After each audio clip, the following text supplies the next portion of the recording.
감사합니다. 여러분, 하나님과 우리의 관계가 어떤 것일까요? 사람은 하나님을 직접 볼 수가 없습니다. 우리 육체적으로 만날 수가 없지요.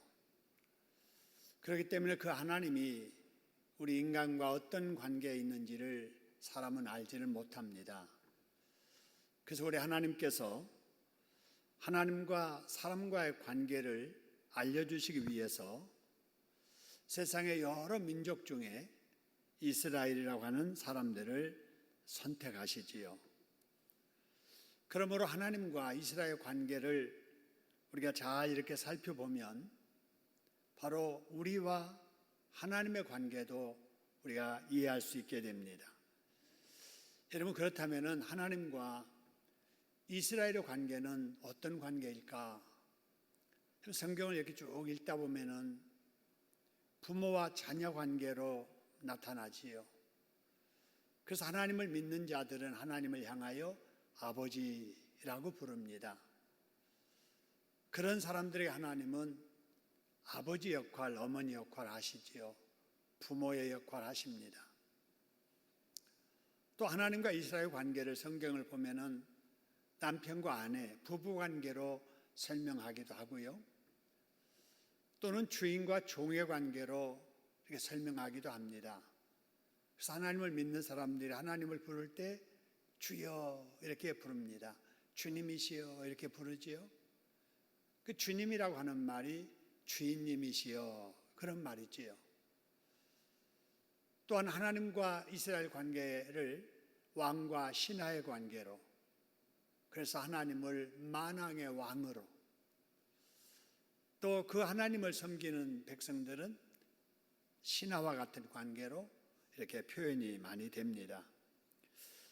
여러분, 이런 관계는 이스라엘과 하나님과의 관계만 아니라 우리와 하나님과의 관계인 줄로 믿습니다.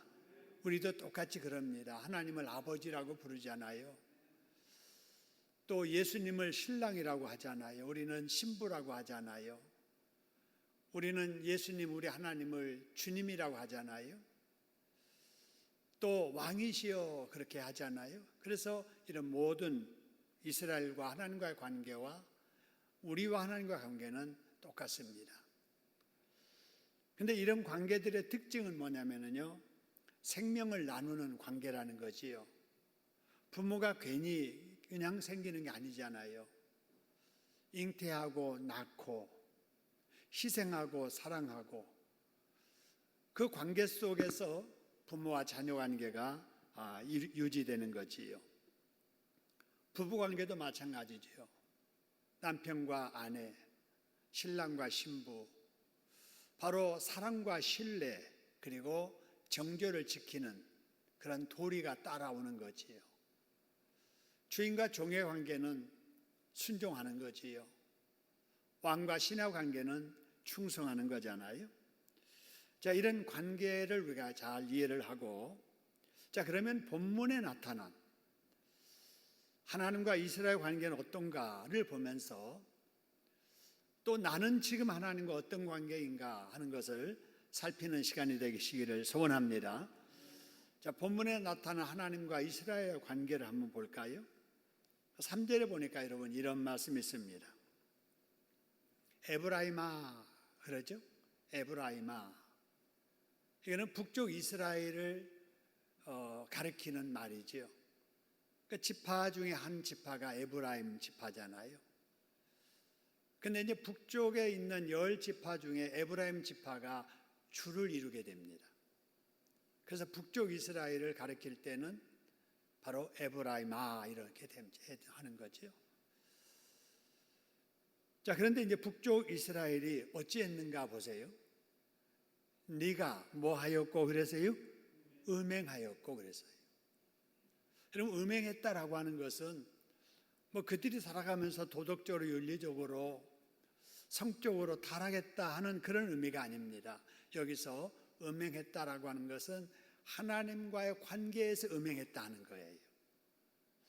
여러분, 부부간에도 결혼했으면은 다른 남자들, 다른 여자들 서로 관심 갖고 또 같이 집 나가고 같이 자고 그러면 안 되잖아요. 서로 정조를 지켜야 되지요. 남편은 남편으로서 성적으로 오직 아내만 사랑하고, 또 아내 역시 다른 남자들에게 관심 두지 않고 오직 성적으로는 자기 남편만 사랑하는 이 관계, 순결과 정조가 기초돼서 부부관계가 유지되는 건데, 이스라엘 백성들은 음행했다. 하나님을 사랑하지 아니하고 오히려 세상 것 사랑하고 우상을 사랑했다 하는 거지. 7절에 더 설명이 나오지요. 그들이, 에브라임이, 북쪽 이스라엘 사람들이 여호와께 뭘 지키지 않았다고요? 정조를 지키지 않았다라고 하는 거예요. 그래서 이스라엘과 하나님 관계를 부부관계로 지금 이렇게 보고 있는 거지요. 이스라엘은 그렇기 때문에 하나님께 정조를 지켰어야 하지요. 하나님이 그들을 택했잖아요. 그들을 자녀 삼으셨잖아요. 그들을 아내처럼 사랑하시잖아요. 마치 호세아와 고멜과 같은 그런 관계처럼 말이죠.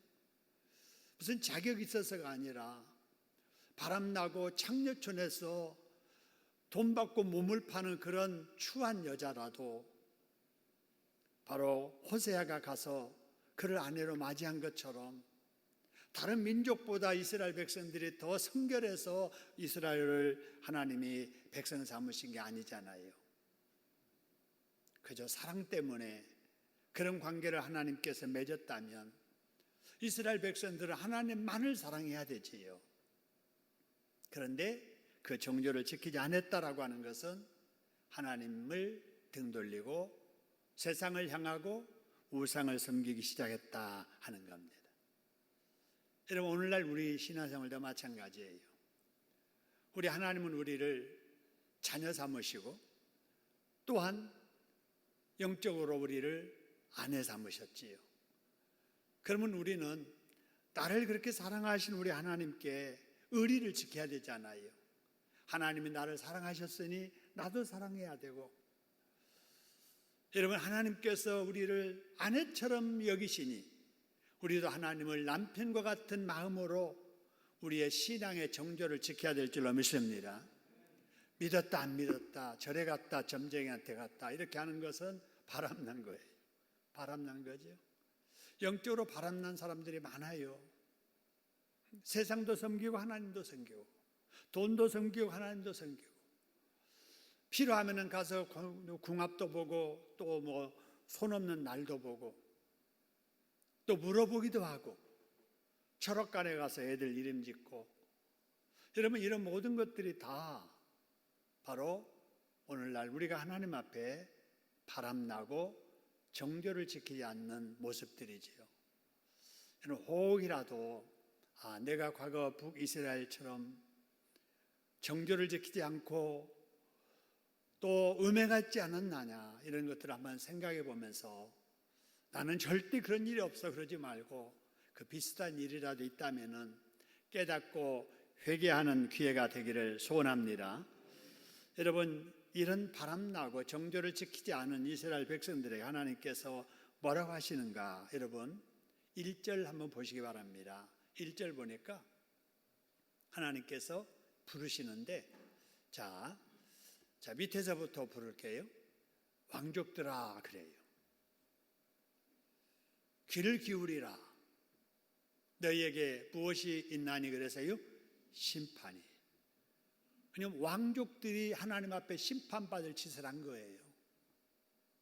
그 다음에 누구야 깨달으라 그래서요? 이스라엘 족속들아 깨달으라. 너희에게 무엇이 있나니 그래서요? 심판이 있을 것이다. 여러분, 최소한 여기까지 해서 끝나야 돼요. 그죠? 근데 왕족들이 하나님 앞에 정조 지키지 못하고 바람났어요. 우상을 섬겨요. 그럴 수 있겠지요. 이스라엘 족속들이 그래요. 그럴 수 있겠지요. 그러나 다 그래도 누구는 빠져야 돼요? 제사장은 빠져야지요. 그죠? 여러분, 백성들을 대신해서 하나님과 대면하여 제사를 드리는 사람들이잖아요.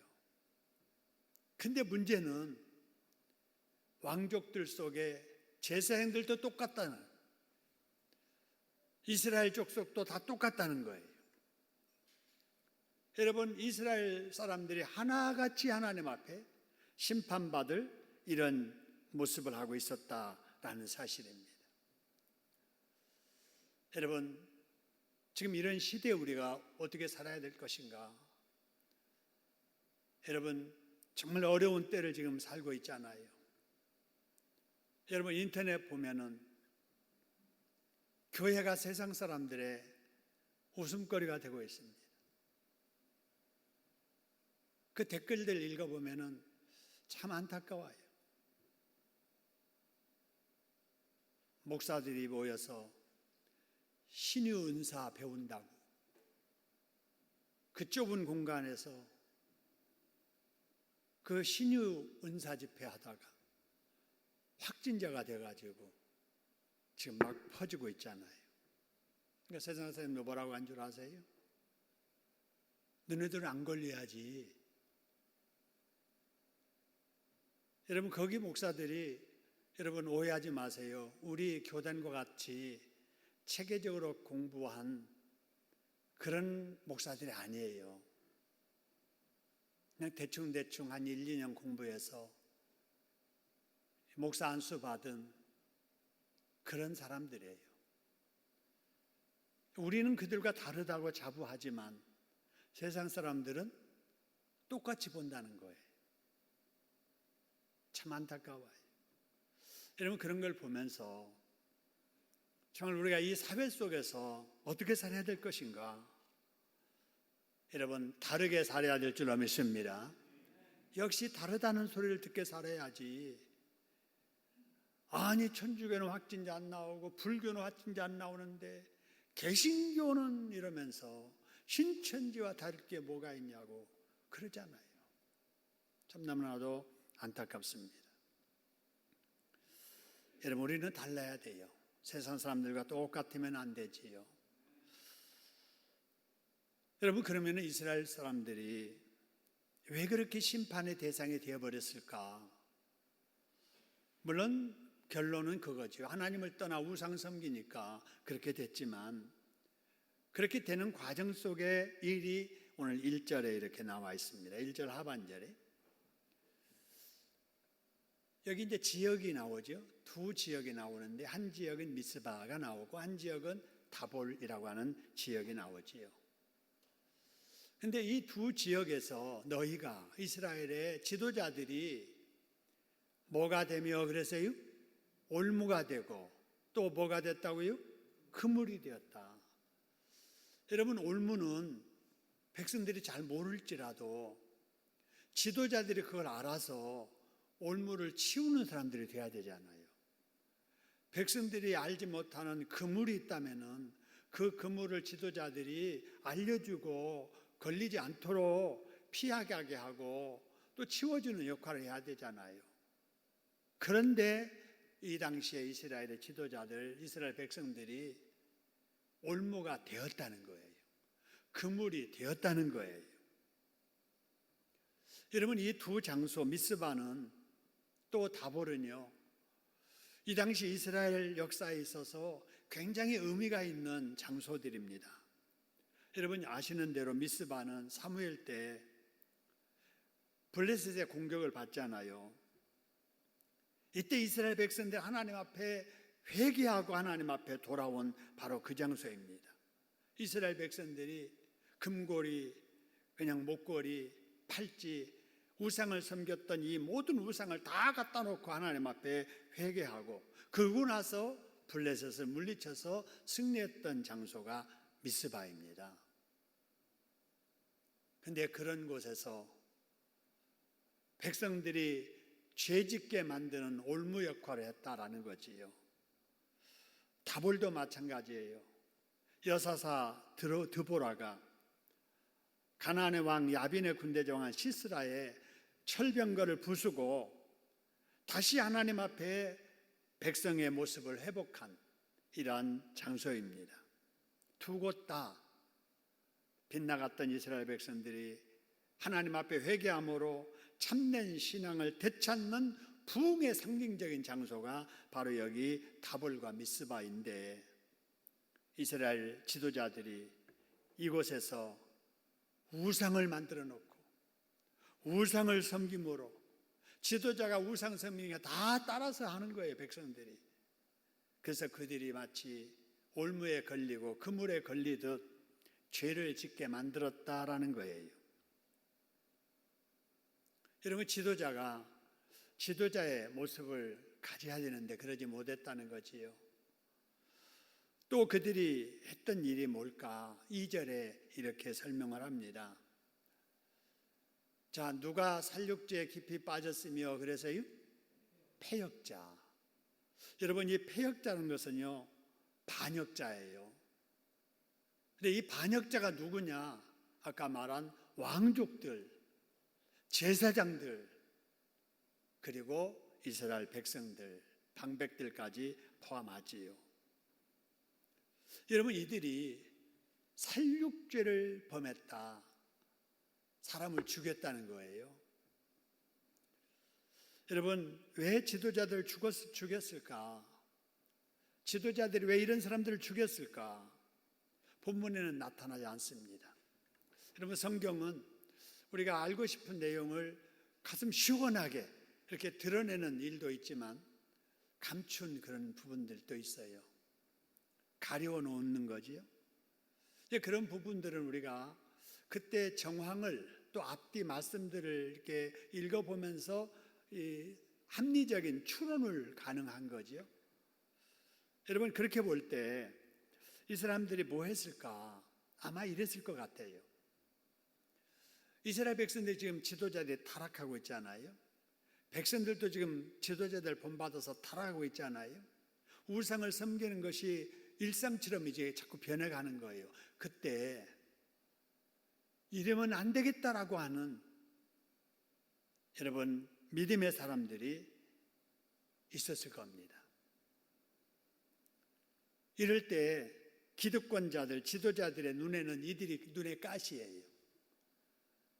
아니, 자기들 하는 대로 백성들의 분위기 따라오니까 그렇게 있으면 그렇게 조용할 텐데, 그러면 안 된다, 우리 기도해야 하자. 그러면 안 된다, 우리 회개하자. 하나님의 말씀으로 돌아가자. 하나님 앞에 바르게 서야 된다. 자꾸 이러니까 이들을 어떻게 할까? 이거 제거해야 되겠다 해서 그런 사람들을 불러 모으기 위해서 바로 미스바와 다볼에서 회개운동을 벌이자고 속였지 않았을까?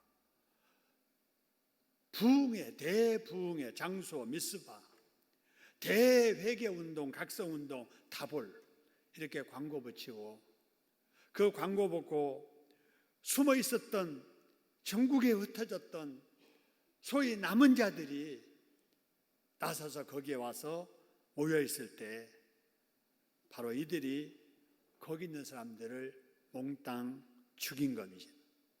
그래서 여기 살육죄라고 하는 말이 나온 거 아닌가 이렇게 생각이 됩니다. 여러분, 당시 이스라엘 사회가 이렇게 타락해 졌다라는 거예요. 처음부터 이스라엘 백성들이 이러지 않았어요. 조금씩 변질되어 가다가 이 정도로 타락해 버린 거예요. 여러분, 이걸 통해서 우리가 꼭 기억해야 될 것이 뭔가? 신정국가가 타락하면은요, 불신국가보다 더 악하게 되고 맙니다. 여러분, 성도가 바른 믿음에서 떠나면은요, 여러분, 불신자들보다 더 악해집니다. 그렇기 때문에 우리 예수 믿는 사람들이 조심해서 살아야 될 줄로 믿습니다. 그래서 우리 예수님께서 산상보훈의 그 주옥 같은 말씀을 하시면서 가장 먼저 말씀하신 게, 너네들의 정체성을 좀 알아라. 너네들 정체성이 무엇인지를 알아라. 예수 믿는 너희들은 세상의 빛이다, 세상의 소금이다 라고 말씀을 한 거예요. 오늘날도 마찬가지예요. 이 세상에 우리가 소금의 역할을 해야 되고 우리가 빛인 줄로 믿으시기를 소원합니다. 여러분, 이 소금은요 그대로 소금이에요. 무슨 노력한다고 소금이 아니고 그냥 소금이에요. 우리는 소금이에요. 여러분, 빛이 뭐 대단하게 뭘 많이 뭐 빛을 막 어떻게 해서가 빛이 아니고 그냥 빛이에요. 그래서 우리가 빛을 이 세상에서 자꾸 드러내야 되는 거지요. 소금된 모습을 자꾸 드러내야 되는 거지요. 그것은 희생이라고 하는 거죠. 희생. 그래서 하나님의 자녀라는 것을 생각하고 자녀로서 이 세상에 본이 되게 살기 위해서 손해보고 오해받아도 참고 그래도 우리가 본분 지키면서 살아야 될 줄로 믿으시기를 소원합니다. 이 어려운 때에 본이 되게 살아야 돼요. 지킬 걸 지키면서 해야 될 일에 충실해야 됩니다. 정부에서는 계속 그러잖아요. 확진자만 나오면은 이번 2주간이 아주 중요한 기간이다. 이 기간만 지나면 괜찮아겠다. 종교시설에서 모임 자제하세요. 자제하세요. 여러분, 1월 달부터 12월 달부터 지금까지 그러고 있는 거예요. 그들 말대로 하면은 교회 안 모여야 돼. 그죠? 안 모여야 돼요. 예배 안 드려야 돼. 그래야 그들에게 박수 받아. 잘했다고. 여러분, 그렇다고 우리가 해야 할 일 안 하고 있어야 됩니까? 아니잖아요. 우리가 지킬 것을 철저하게 지켜야 돼요. 그러면서도 우리가 해야 될 일에 최선을 다해야 될 줄로 믿습니다. 그래서 역시 믿는 사람들은 다르다. 이 말을 드려야 되는데 좀 지혜롭지 못한 사람들, 그런 사람들 때문에 이런 어려움을 우리 교회들이 겪고 있지요. 어느 시대나 여러분, 지혜롭지 못한 사람들 때문에 하나님의 영광 가려지고 하나님 앞에 심판의 경고를 받게 되는 거지요. 여러분, 그런 그들에게 우리 하나님께서 뭐라고 말씀하시는지 보시기 바랍니다. 2절의 말씀을 보니까 패역자가, 배반자가, 배신자가 사람을 죽이는 살육죄에 깊이 빠졌으니 내가 그들을 다 뭐 한다고요? 벌하겠다는 거예요. 여러분, 우리 하나님은 다 기억하셨다가 갚으시는 분이신 줄로 믿으시기를 소원합니다. 갚으세요. 하나님 앞에 죄를 짓는 사람 갚으시되 벌로 갚으시고, 하나님 앞에 충성하는 사람 갚으시되 복으로 상으로 갚아주시는 줄로 믿습니다. 그래서 우리는 상받게 살아야 돼요. 복받게 살아야 되지요. 그래서 우리가 늘 하나님 말씀에 귀를 기울이고 나를 살피면서 하나님께 합당하게 살아야 됩니다. 여러분, 3절도 한번 보시기 바랍니다. 하나님께서 어떻게 하시는가? 에브라임은 내가 뭐하고 그래서요? 안다는 거예요. 다 안다. 하나님은 다 아시는 분이신 줄로 믿습니다. 이스라엘은 내게 그래서 뭐하지 못한다고요? 숨기지 못한다는 거예요. 하나님은 다 아십니다. 하나님 앞에는 완전 범죄가 없다는 거예요. 하나님 앞에는 변명할 수도 없다는 거예요. 여러분, 사람이 만든 이 사회도요, 죄짓고 숨을 곳이 없습니다. 여러분, 우리 교회 앞에 좀 생소한 가게가 하나 생긴 거 여러분 아세요? 깎아줄까? 라는 가게가 생겼습니다. 여러분, 옛날 할머니들이 어디 잔치 갔다가 호주머니에다가 그 손자 손녀 생각나서 사탕 같은 거 이렇게 꼴마리 같은 데 주머니에다 넣고 오시지요. 그러면 손주들한테 얘들아 이리 와, 할미가 깎아줄까? 깎아줄까? 그러잖아요. 그 깎아줄까, 그게 세계적인 과자를 아주 싼 가격에 파는 그 회사인데 각 지점마다 이 가게를 내서 지금 우리 교회 앞에까지 깎아줄까라고 하는 가게가 하나 오픈됐습니다. 그런데 여러분, 이 가게 특징이 뭔 줄 아세요? 주인이 없어요. 주인 없습니다. 24시간 불만 켜놓고 있어요. 여러분, 주인 없는 가게가 어떻게 운영이 될까? 근데 운영이 돼요. 왜 그런 줄 아세요? CCTV가 다 설치되어 있습니다. 아무도 없지만 자기 스스로 과자, 사탕 챙겨가지고 기계에다가 딱딱 대면은 가격 딱 나오고, 가격 나오면 거기다가 돈을 치료해야 돼요. 아무도 없는데 그렇게 하는 거예요. 왜 그러느냐? 주인이 거기 있지 않아도 다 보고 있는 거예요. 현장에서 되어지는 것을 지금 안 봐도 문제가 되면은 그걸 보면은 다 파악할 수 있는 거예요. 여러분, CCTV 설치 때문에 주인 없는 가게가 운영되고 있는 겁니다. 여러분, 우리나라 범인 검거율이 세계 최고입니다. 우리나라 감염자 추적 세계 1위입니다. 거리마다, 건물마다 설치된 CCTV 방범 카메라 때문에 그렇습니다. 사람이 만든 사회 구조 속에서도 우리나라에서 숨을 곳이 없습니다. 여러분, 혹시 교통법규를 어겼다든지 뭐 어쩌다가 잘못했으면 빨리 자수하는 게 최고예요. 그걸 뭐 숨기려고 하다가 뭐 변명하려고 하다가 아주 낭패 보거든요. 여러분, 사람이 만든 사회도 숨을 곳이 없는데, 여러분, 이 세상을 불꽃 같은 눈으로 지켜보신 하나님 앞에 피해 살 곳은 없습니다. 할렐루야. 그러므로 우리는 어떻게 살아야 되느냐? 죄 무서운 줄 알고 살아야 됩니다. 그래서 죄 짓지 말고 살아야 되고, 어쩔 수 없이 죄를 실수하다가 지었다 할지라도 빨리 회개해야 되고, 여러분, 우리 사람들이 하나님 보시기에 합당하게 살아야 될 줄로 믿습니다. 여러분, 이게 믿음이에요. 이게 믿음. 교회 가서 예배는 드리고 하나님 앞에 기도는 하면서도 또 사회 속에서 살면서는 그렇게 하지 못하는, 여러분, 그렇게 살면은 안 된다 하는 거예요. 4절 보시기 바랍니다. 모든 걸 보시는 다 하나님 다 아시고 이렇게 말씀합니다. 그들의 행위가 그들로 자기 하나님에게 뭐하게 한다고요? 돌아가지 못하게 한다.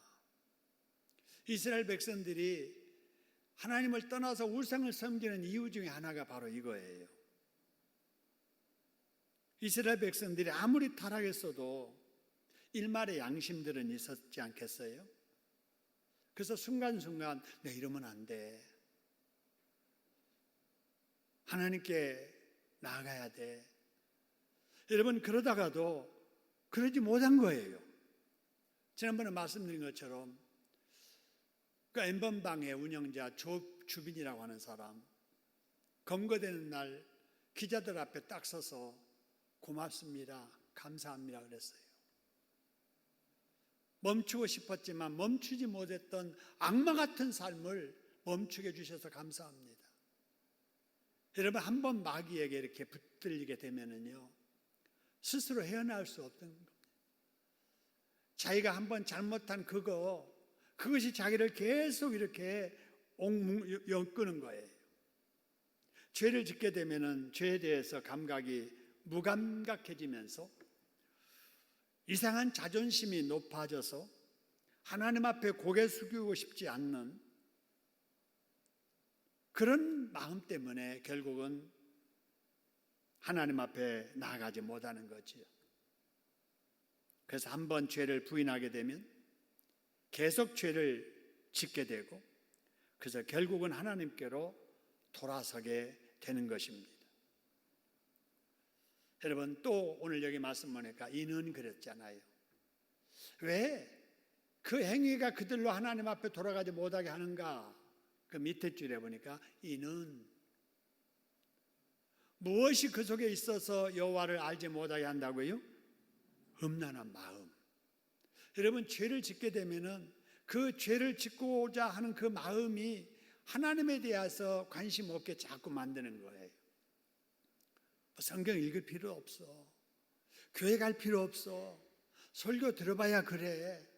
자꾸 그래서 하나님을 믿는 믿음과 관심을 빼앗아가고 하나님께 돌아가지 못하게 하고, 그래서 한번 마귀에게 붙들리면은 헤어나오지 못하다가 결국 망하고 마는 것입니다. 여러분, 오늘날 현대 문화는 술 문화입니다. 그리고 성 문화입니다. 타락한 술 문화, 타락한 성 문화. 여러분, 이것이 전 세계적으로 공통적인 사회 현상입니다. 그래서 여러분 보세요. 수치당하는 우리 주변의 사람들, 언론에 그냥 모자 둘러쓰고 뛸 수 있으면 얼굴 가리려고 하면서 끌려가는 사람들 보세요. 다 술 아니면 타락한 성적인 문제잖아요.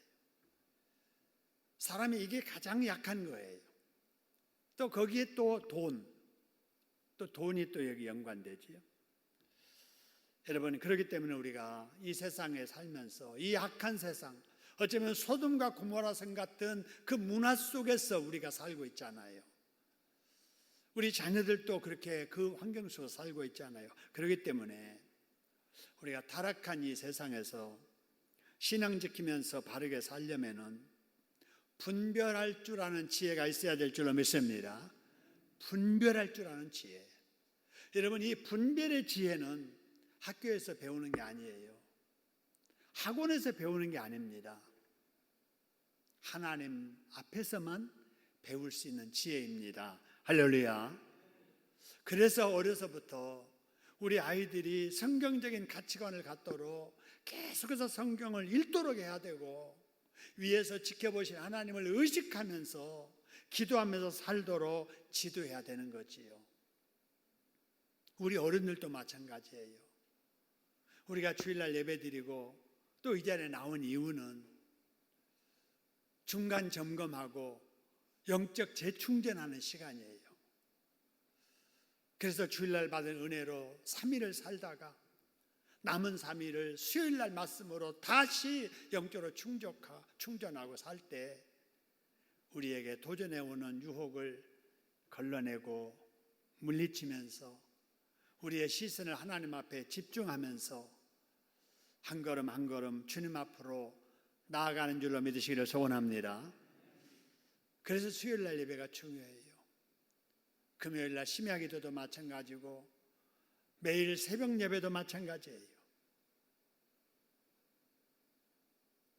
여러분, 그리고 우리가 이 어려운 코로나19의 이 전국 속에서 소그룹 교제와 훈련에 더 힘써야 됩니다. 지금은 이 오프라인 속에서 우리가 대그룹의 예배는 제한이 있잖아요. 그래서 사회적 거리두기 때문에 교회에서도 지금 이렇게 떨어져 앉고 있잖아요. 그러느라고 여러 사람이 모이는 시간 피하려고 1, 2, 3부 지금 나눠서 예배드리고 있잖아요. 식사도 같이 못하고 있잖아요. 구역 예배도 지금 못하고 있잖아요. 여러분, 이런 상황이 언제까지 계속될지, 그렇다고 우리가 이런 일들을 손 놓고 있어야 될 것인지 이걸 고민을 좀 많이 해야 됩니다. 여러분, 방역당국에서 3미를 조심하라 이런 말을 계속합니다. 3밀이 뭡니까? 첫째는 밀폐된 공간에 오래 머물러 있지 말라고 하잖아요. 이번에 확진자가 생긴 것도 밀폐된 공간이에요. 우리가 새벽 예배를 지금 지하실에도 안 드리고 본당에서 계속 드리는 이유도, 여러분, 우리 지하 1층만 해도 개척교회에 비하면 상당히 넓은 곳이잖아요. 그런데 그보다 더 이렇게 넓은 공간이 있기 때문에 우리가 본당 사용하는데, 밀폐된 공간에 오래 있을 때 문제가 생기고요. 거기에다가 또 밀집해 있는다. 또 거기에다가 밀접하게 접촉을 한다. 그러면 100% 코로나 오염이 되게 됩니다. 감염되게 되지요. 거기다가 불특정 다수가 밀폐된 공간에서 밀접하게 밀집해 있을 때 거의 100% 여러분 코로나19에 감염이 됩니다. 여러분, 그러나 서로 조심하면서 경건하게 사는 사람들끼리 밀폐가 아닌 공간에서 밀집하지 않게 여러분 말씀 나누고 교제하는 것은 안전합니다. 할렐루야. 너무 두려움에 그냥 눌려 있어가지고 주일날 예배도 출석 못하고 애들 교회도 못 다니고 못 보내고 구역 예배도 못 드리고 기도회도 안 나오고, 여러분 이게 뭡니까? 마귀가 그걸 시대적으로 이용하는 거예요. 그러면서 조그마한 믿음이라도 다 떨어져 버리게 만들고 겨우겨우 그냥 주변 사람들의 권면 받아서 교회 왔던 사람들 핑계 삼아서 그냥 또 됐다 해서 그냥 안 나오고, 조금이라도 관심이 있었던 사람들 자꾸 언론에서 이렇게 보도되는 부정적인 이야기만 들으면서 아이고 나 교회 안 갈래. 여러분 이런 일들이 마귀가 조장하는 문화라는 사실입니다. 그러므로 우리는 아무리 어려워도 우리가 조심하면서 해야 될 일에 최선을 다해야 될 줄로 믿습니다. 그래서 여러분 이렇게 나와서 예배드림이 너무나도 감사하고 고맙습니다. 여러분 계속해서 서로 이 어려운 때에 우리가 하나님을 가까이 해야 됩니다. 비대면이라고 해서 우리가 거리두기를 하고 있다고 해서 하나님과의 대면까지 멀리하면 안 되잖아요. 그죠? 바이러스 때문에 사람 간의 거리두기는 해도 하나님과 대면해야지, 사람들과의 비대면을 하다가 하나님까지 비대면 해버리면 안 되잖아요.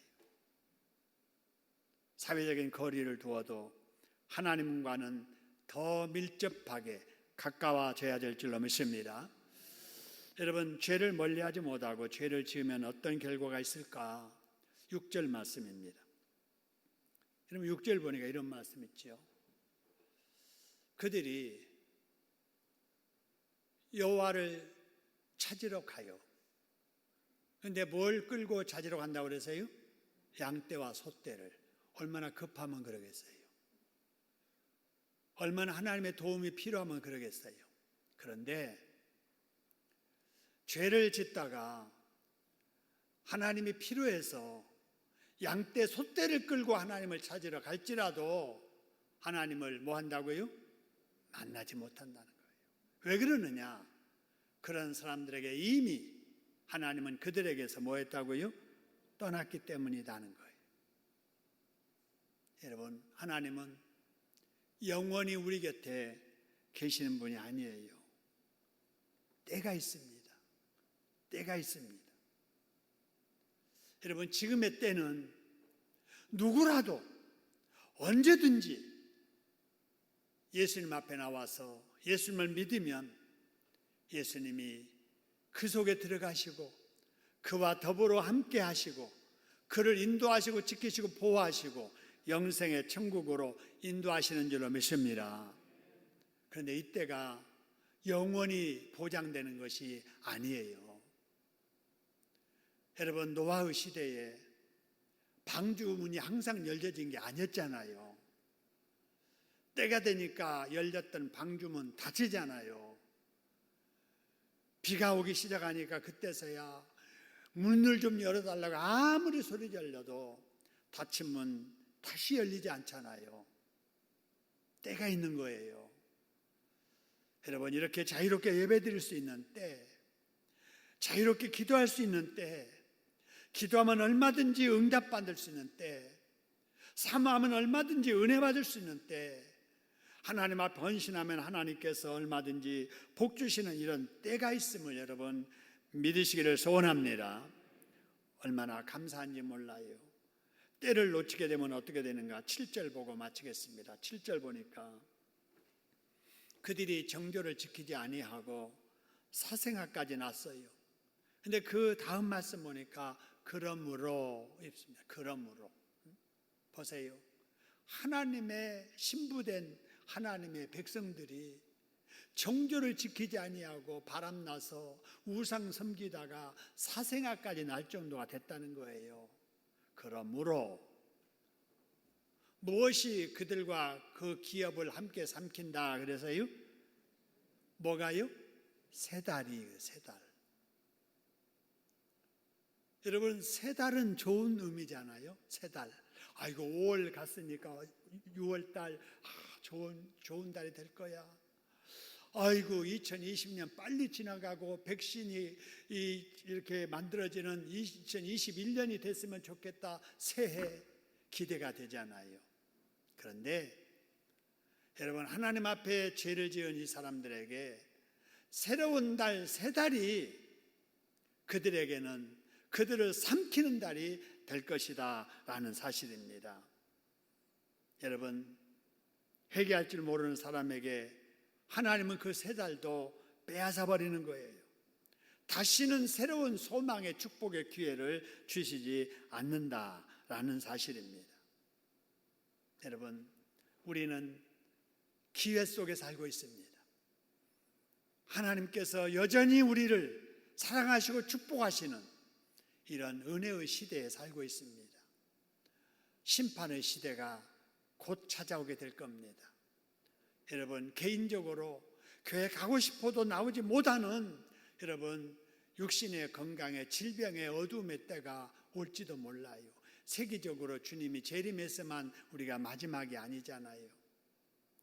하나님 앞에 나오고 싶어도 나오지 못할 때가 개인적으로, 시대적으로, 세계적으로 우리에게 찾아올 것입니다. 그때가 오기 전에 우리에게 주어진 이 기회를 축복의 기회로 알고 우리 하나님을 더 가까이 하고 하나님을 더 사랑하는 저와 여러분 될 수 있기를 소원합니다. 그러면 우리 하나님께서 우리에게 긍휼 베푸시고 우리가 기대하는 좋은 일을 있게 할 것이며 우리가 두려워하는 이러한 모든 일들 다 막아주시고 그들 중에서도 우리를 지켜주실 줄로 믿습니다. 이런 하나님의 은혜가 저와 여러분에게 충만하기를 주님의 이름으로 축원합니다.